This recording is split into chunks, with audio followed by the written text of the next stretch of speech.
Assalamualaikum warahmatullahi wabarakatuh. Perkenalkan nama saya Azizar Pratama dengan NPM 2578 2089. Di sini saya akan menjelaskan tentang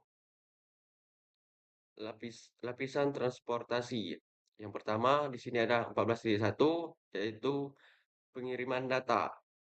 Di sini ada 14.1.1 yaitu peran lapisan transportasi. Program lapisan aplikasi menghasilkan data yang harus dipertukarkan antara host, sumber, dan tujuan. Lapisan transport bertanggung jawab atas komunikasi logis antara aplikasi yang berjalan di host yang berbeda.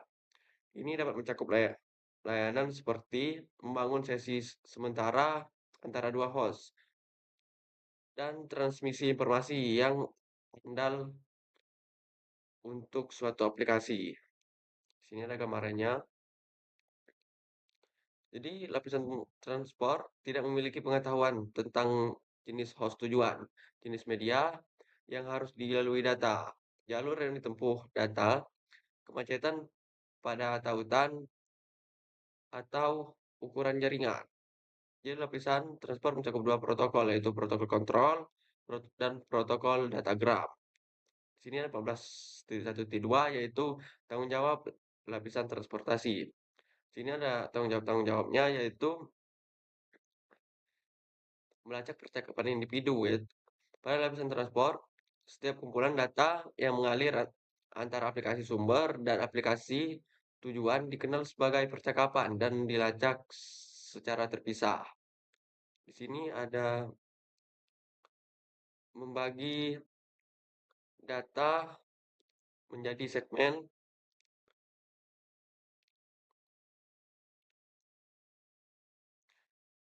dan menyusun kembali segmen.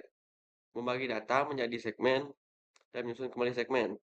Tanggung jawab lapisan transport adalah membagi data aplikasi ke dalam blok-blok dengan ukuran yang sesuai.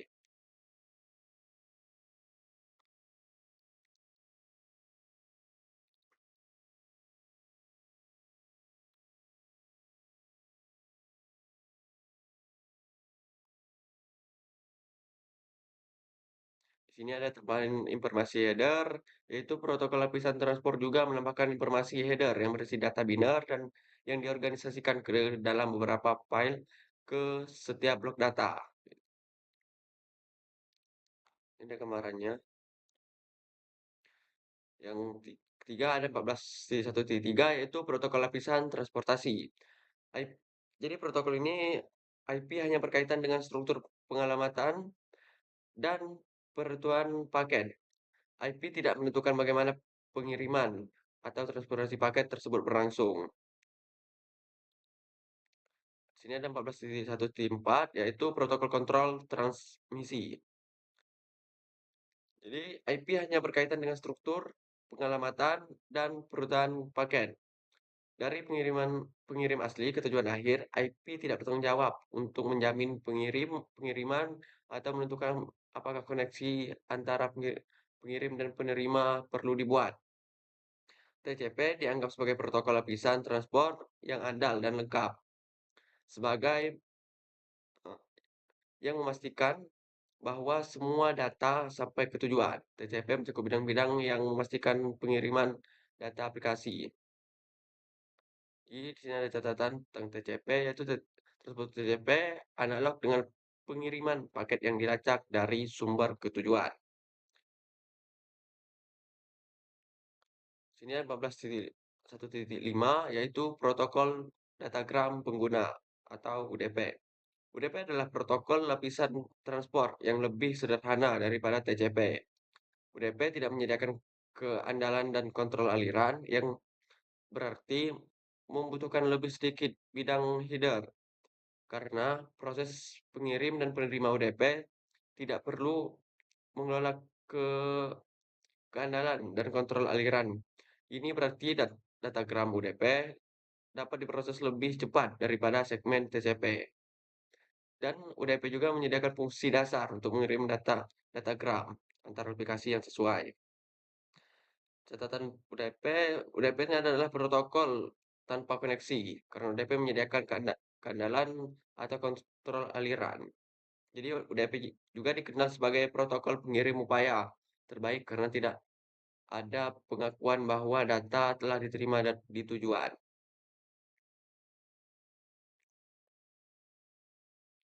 Sini 14.1.6 yaitu protokol lapisan transportasi yang tepat untuk aplikasi yang tepat. Yang beberapa aplikasi dapat mentolerir kehilangan data selama transmisi melalui jaringan, tetapi penundaan transmisi tidak dapat diterima. Untuk aplikasi ini, UDP adalah pilihan yang lebih baik karena membutuhkan lebih sedikit overhead jaringan. UDP lebih disukai untuk aplikasi seperti voice over IP. IP. Konfirmasi dan transmisi ulang akan memperlambat pengiriman dan membuat percakapan suara tidak dapat diterima. UDP juga digunakan oleh aplikasi permintaan dan balasan, yang dimana data yang dikirim minimal dan pengiriman ulang dapat dilakukan dengan cepat. Sebagai contoh, jika satu atau dua segmen dari siaran video langsung gagal sampai, hal itu akan menyebabkan gangguan sesaat pada siaran. Jadi pengembang pengembang aplikasi harus memilih jenis protokol transport yang tepat berdasarkan kebutuhan aplikasi. Sini ada UDP dan TCP. Mungkin itu saja yang selanjutnya akan dijelaskan oleh teman saya.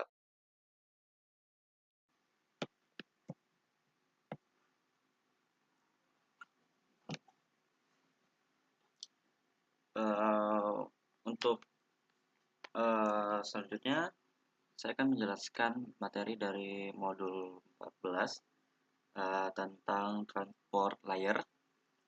Section kedua, materi TCP overview.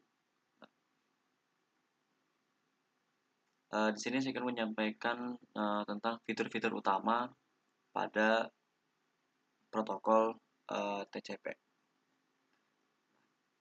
TCP itu atau Transmission Control Protocol, dia merupakan salah satu protokol pada lapisan transport. Untuk memahami perbedaannya dengan UDP, kita perlu memahami bagaimana TCP mengimplementasikan fitur, keandalan, dan cara melacak komunikasi antar perangkat. TCP menyediakan 4 layanan utama. Yang pertama adalah establishes session atau pembentukan sesi. TCP adalah protokol connection oriented, yang artinya itu TCP dia menegosiasikan dan membangun koneksi permanen antara perangkat pengirim dan penerima sebelum datanya dikirimkan. Melalui pembentukan sesi ini, kedua perangkat menyepakati sejumlah data yang dapat dikirim dalam satu waktu sehingga komunikasi dapat dikelola secara terstruktur. Yang kedua adalah ensures reliable delivery atau pengiriman yang andal. Dalam proses transmisi data melalui jaringan, sebuah segmen bisa saja mengalami kerusakan atau hilang. Nah, TCP ini dia memastikan bahwa setiap segmen yang dikirim oleh sumber itu benar-benar sampai ke tujuan. Yang ketiga ada providers same order delivery atau pengiriman berurutan. Nah, karena jaringan dapat menyediakan berbagai jalur dengan kecepatan transmisi yang berbeda, data berpotensi tiba tidak sesuai urutan. TCP TCP ini tuh dia mengatasi hal ini dengan memberikan nomor urut pada setiap segmennya, sehingga data dapat disusun kembali dengan benar di sisi penerima. Nah, yang terakhir ada support flow control atau kontrol aliran data. Perangkat penerima itu memiliki keterbatasan sumber daya, nah, kayak memori dan kemampuan pemrosesan. Apabila TCP mendeteksi sumber daya penerima mulai terbebani, TCP dapat meminta aplikasi pengirim untuk mengurangi laju pengiriman data. Nah, sehingga mekanisme ini itu dia mencegah terjadinya retransmisi yang tidak perlu akibat penerima kewalahan. Nah, terus referensi lebih lanjut mengenai TCP itu dapat ditemukan pada dokumen RFC 793. Yang selanjutnya ada TCP header dan fieldnya. Nah, TCP itu dia kan merupakan stateful protocol. Nah, artinya itu TCP selalu mencatat status dari setiap sesi komunikasi yang sedang berjalan. Mulai dari data mana yang sudah dikirim hingga data mana yang sudah dikonfirmasi diterima. Sesi ini tuh dia dimulai saat koneksi dibangun dan berakhir saat koneksi ditutup. Ketika TCP mengenkapsulasi data dari lapisan aplikasi, TCP menambahkan overhead sebesar 20 byte atau 160 bit dalam bentuk header.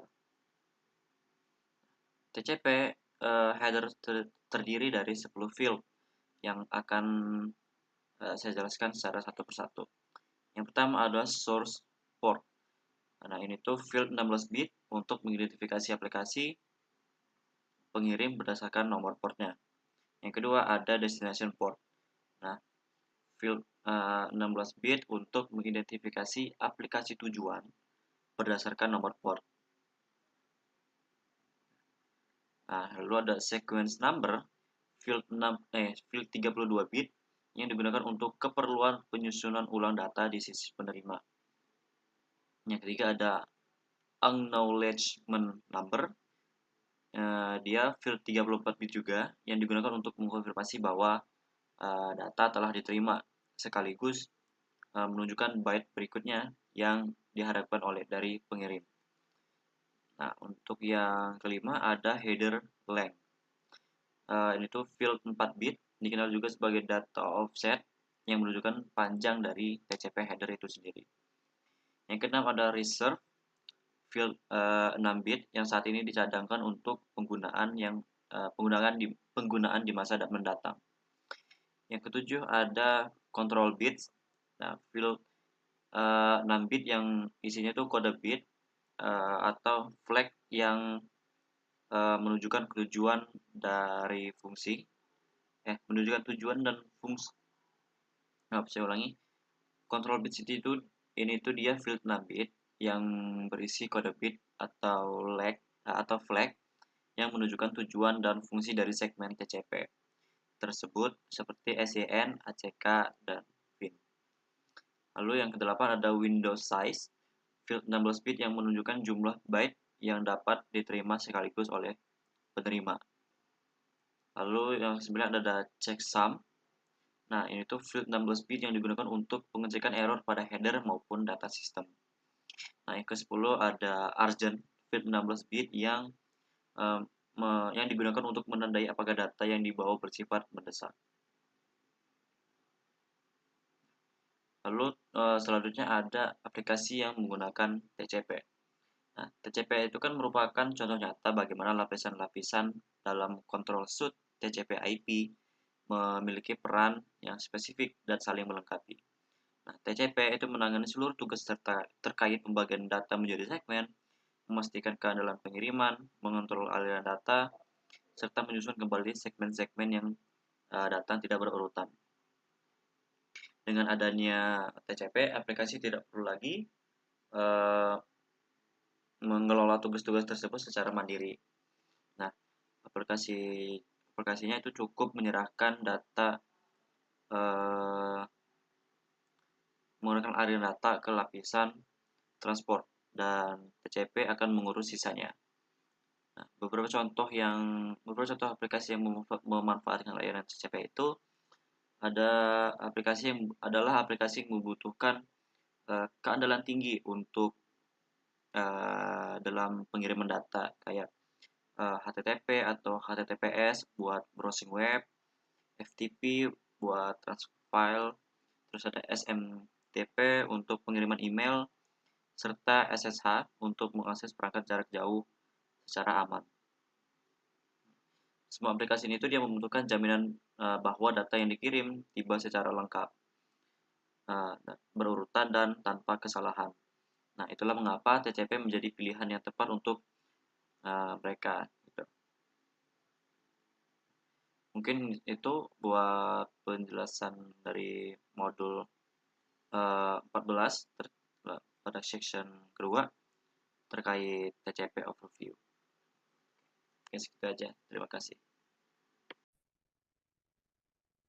Assalamualaikum warahmatullahi wabarakatuh. Perkenalkan, nama saya Salwa Fajira dari kelas 2B dengan NPM 2578254 dari program studi Teknologi Rekayasa Internet.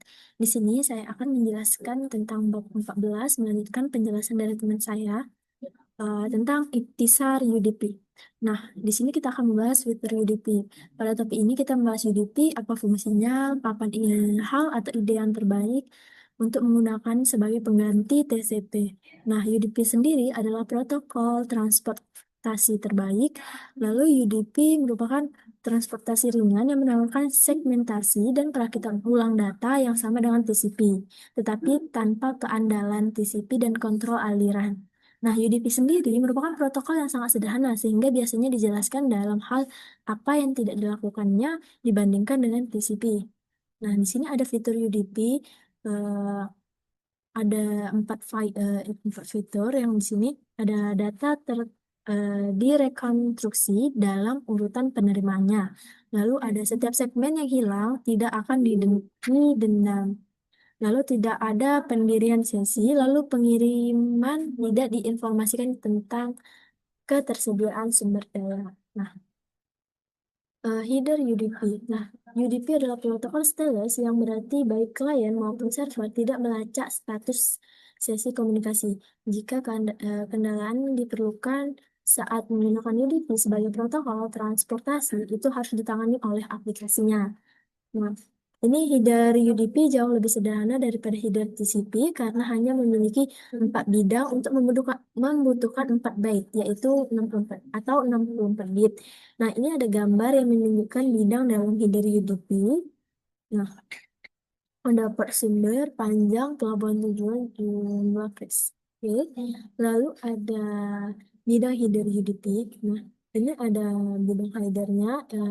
Port sumber ini bidang yang 16 bit yang digunakan untuk mengidentifikasi aplikasi sumber berdasarkan nomor port. Lalu pelabuhan ini tujuannya bidang 16 bit yang digunakan untuk mengidentifikasi aplikasi tujuan berdasarkan port nomornya. Lalu bidang 16 bit yang menunjukkan panjang header. Nah, ini panjang header. Data gram UDP. Lalu ada jumlah pemeriksaan. Bidang 16 bit yang digunakan untuk pemeriksaan kesalahan header dan data gram. Oke, lanjut kita ke aplikasi yang menggunakan UDP. Nah, ini ada beberapa aplikasi yang menggunakan UDP. Ini aplikasi video dan multimedia langsung. Nah, aplikasi ini dapat mentolerir berbagai kehilangan data, tetapi memerlukan sedikit atau tanpa penundaan. Nah, contohnya ini termasuk VoIP dan video streaming langsung. Lalu ada aplikasi permintaan dan balasan sederhana.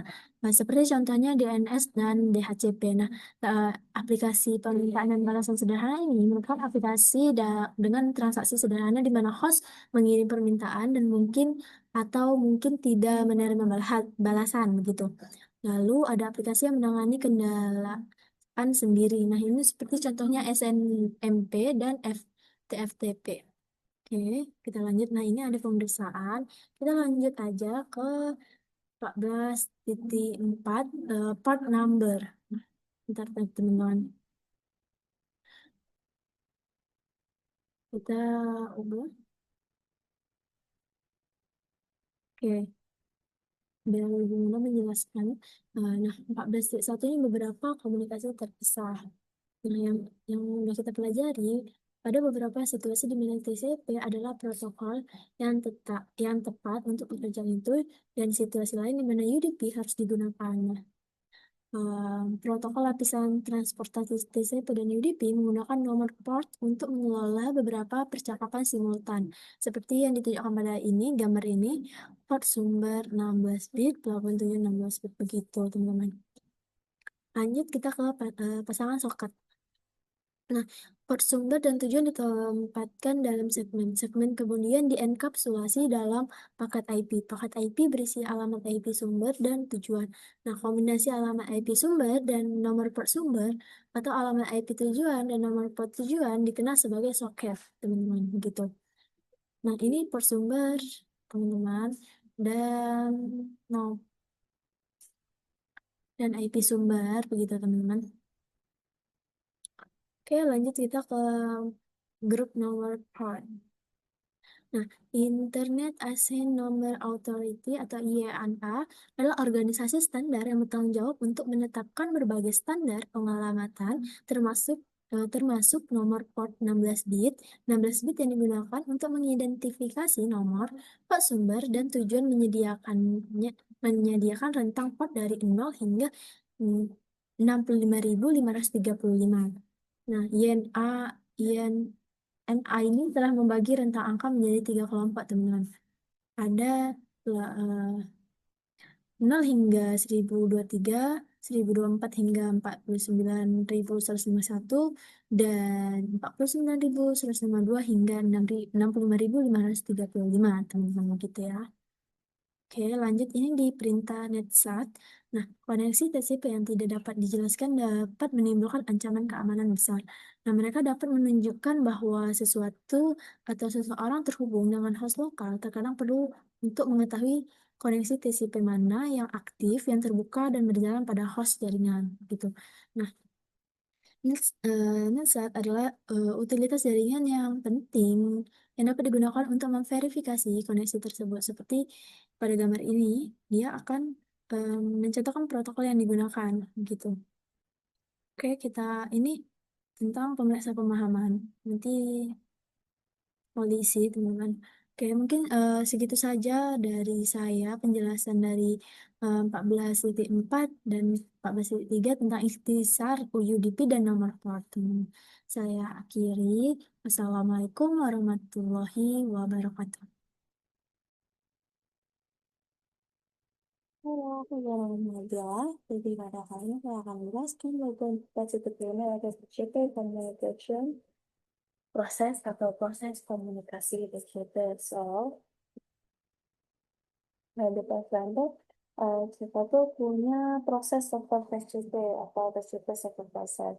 Nah, di situ tuh selain proses aplikasi yang bagian dari konfigurasi untuk menggunakan network, nah nomor port secara otomatis ditetapkan atau dikonfigurasi secara manual oleh administrator sistem. Server individu tidak dapat memiliki dua layanan yang ditetapkan nomor port di dalam yang sama di dalam menu transportasi yang sama. Misalnya, host menjalankan aplikasi server web dan aplikasi secara virtual. Dia dapat mengkonfigurasi keduanya untuk menggunakan port yang sama, seperti port TCP akan pulang. Nah, aplikasi server aktif yang ditetapkan ke port tertentu dianggap terbuka, yang berarti bahwa lapisan transportasi itu menerima dan memproses segmen yang dialamatkan ke port tersebut. Nah, setiap permintaan klien masuk yang dialamatkan ke soket yang benar diterima.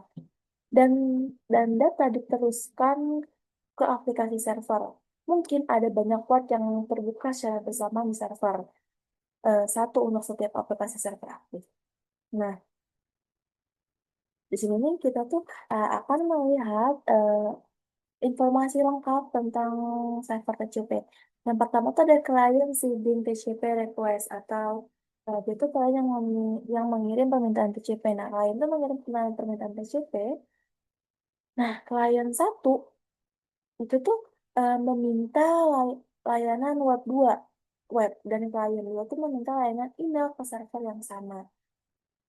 Nah, lalu tuh ada request destination port. Nah, di mana tuh klien satu tuh dia akan merequest web service eh, menggunakan logo destination port 82 dan klien 2 tuh merequest email service menggunakan logo itu port 85. Lalu tuh ada request sort ports yang dimana tuh klien tuh akan merequest dynamically generate dan source port number yang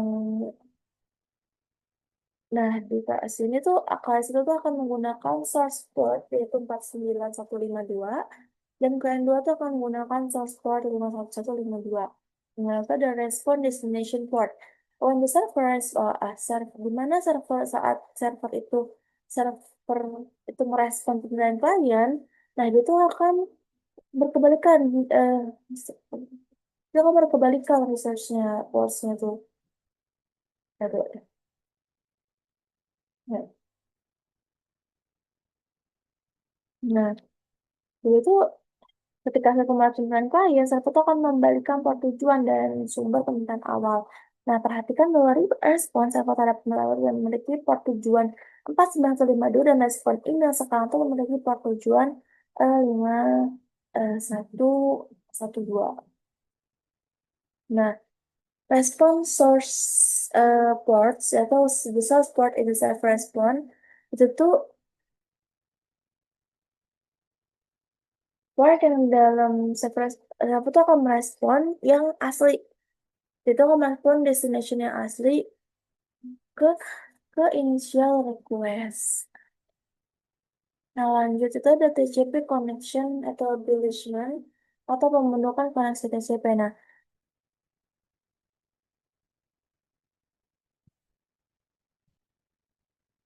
dalam koneksi TCP, klien itu bisa membuat koneksi server menggunakan proses jabatan dengan tiga arah. Yang pertama itu adalah sync, yaitu klien yang memulai mengintegrasi komunikasi klien ke server dengan server yang lain. Nah, lalu itu ada egg and sync. Nah, server ini nih mengakui sesi komunikasi klien server ke server tuh meminta sesi komunikasi server ke klien. Nah, selanjutnya itu ada egg. Klien yang mulai mengaku sesi komunikasi dari server ke klien. Nah, jabat jabat tangan tiga arah memvalidasi bahwa tujuan bersedia berkomunikasi. Dalam contoh ini, pasangan memvalidasi bahwa host tersedia. Lalu ada session termination atau penghentian sesi. Nah, untuk koneksi, bendera kontrol selesai VN harus diatur di header segmen untuk mengakhiri setiap TCP satu arah. Nah, jabat tangan dua arah yang tadi dari segmen VIN dan segmen pengakuan X itu digunakan oleh karena itu, untuk mengatur satu percakapan yang didukung oleh TCP, diperlukan 4 pertukaran untuk dari kedua sesi. Nah, yang pertama tuh ada V, yaitu when the client has no more data to send in this stream, and send a segment with the VIN flag set. Nah, jadi di saat klien itu nggak punya data yang harus dikirim ke stream, maka dia tuh akan mengakhiri segmennya. Nah, lalu tuh di saat server itu mengirim edge, nah dia tuh akan mendapatkan eh,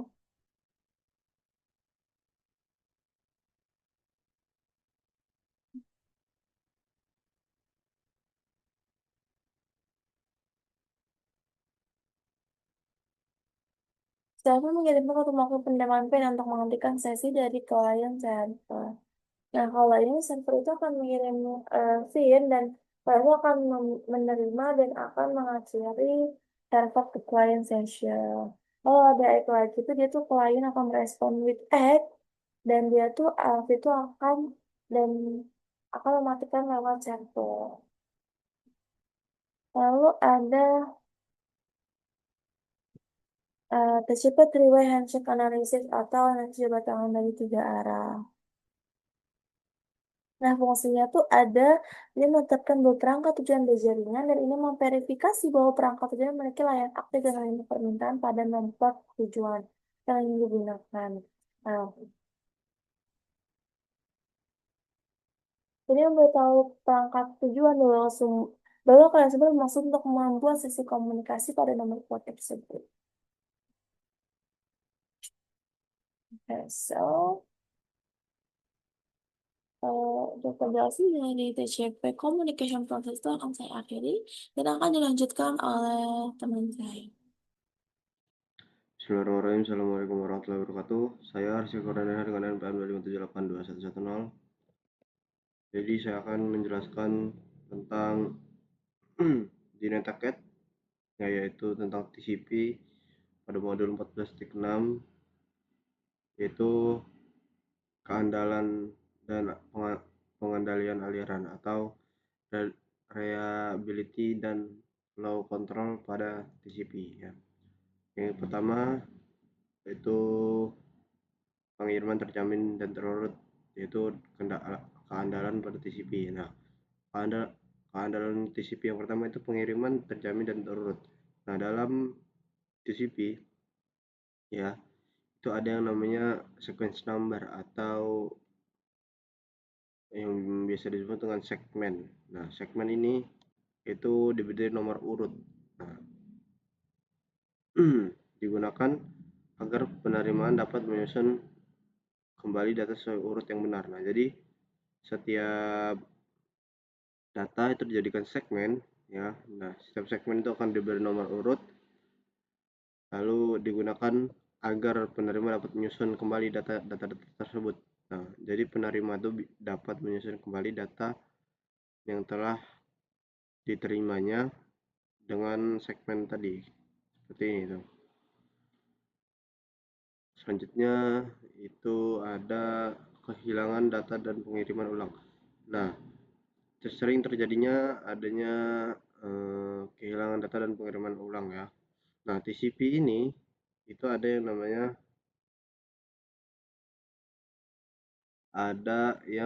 acknowledgement.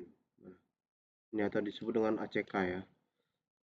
Nah, jadi setelah menerima data, penerima mengirimkan ACK sebagai tanda bahwa telah menerima data. Nah, jadi gini, segmen diterima, set. Nah, nanti akan dikirimkan ACK bahwasanya si penerima ini sudah menerima data dari A ini, seperti itu. Nah, selanjutnya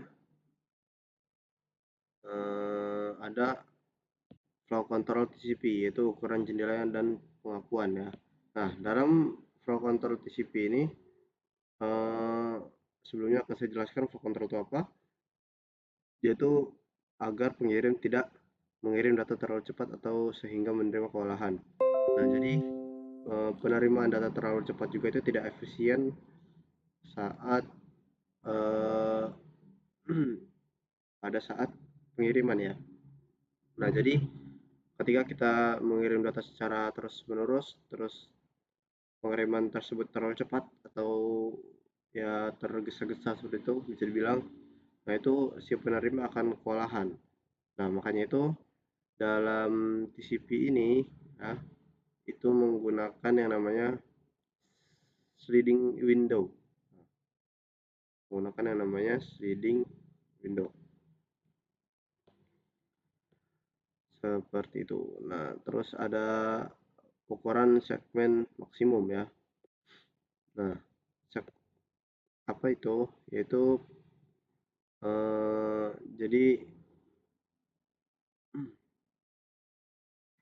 ini biasanya merupakan ukuran segmen maksimum yang dapat diterima oleh perangkat tujuan. MMS adalah bagian dari bidang opsi dalam header TCP yang menentukan jumlah data besar dalam byte ya. Jadi semuanya itu dalam bentuk byte. Nah, yang dapat diterima perangkat dalam satu segmen TCP. Ukuran MMS tidak termasuk dalam header TCP. MSS biasanya disertakan selama proses jabat tangan 3 arah. Nah, itu 3 arah yang dimaksud penerima, terus penerima, pengirim, dan nanti ada ini pengirimnya ya, seperti itu. Nah, terus ada dalam flow control itu ada yang namanya pencegahan kemacetan, ini dimana agar ketika pengiriman tidak terjadi yang namanya penghambat atau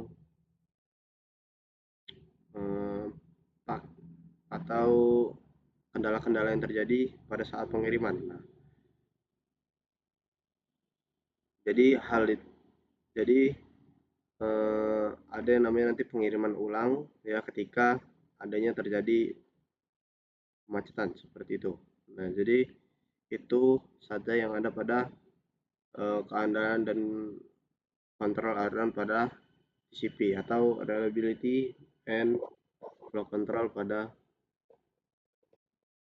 TCP. Ya, mungkin itu saja. Assalamualaikum warahmatullahi wabarakatuh. Saya Kang Pehyan dengan NPM 25782098. Oke, di sini saya akan menjelaskan dari modul 4 transport layer di 14.7 yaitu UDP communication. Oke. Kita langsung aja masuk ke UDP, Low Overhead versus Reliability. Nah, UDP itu atau User Datagram Protocol itu adalah protokol pada layar transport yang mengutamakan kecepatan dalam pengiriman data. Berbeda dengan TCP, UDP itu tidak melakukan pembentukan koneksi, tidak memberikan konfirmasi penerimaan data, dan tidak mengirim ulang paket yang hilang.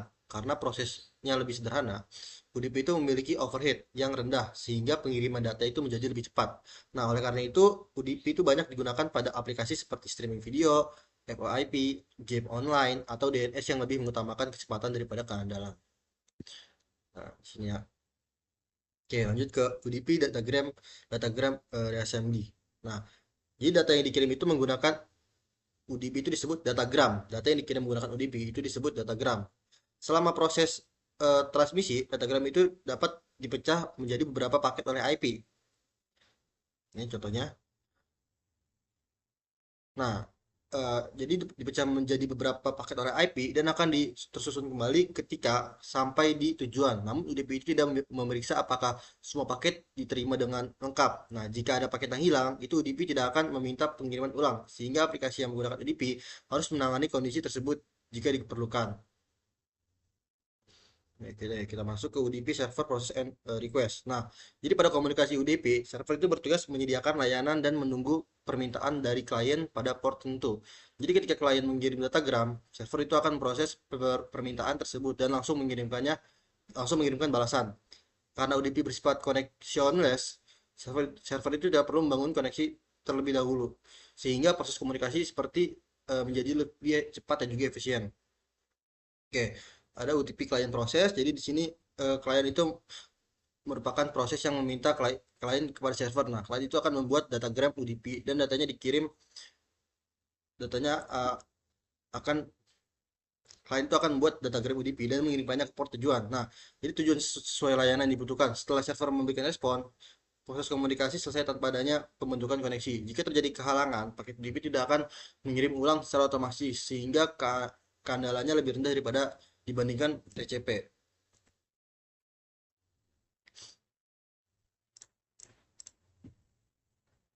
Oke. Nah, kesimpulannya pada UDP communication UDP itu adalah protokol transport yang dirancang untuk komunikasi yang cepat dengan overhead yang rendah. Meskipun tidak menjamin semua data sampai ke tujuan, UDP itu sangat cocok digunakan pada aplikasi yang membutuhkan respon cepat dan komunikasi secara real time seperti streaming, FYP, DNS atau game online. Oke. Sekian video dari penjelasan dari saya. Mohon maaf bila kesalahan. Wassalamualaikum warahmatullahi wabarakatuh.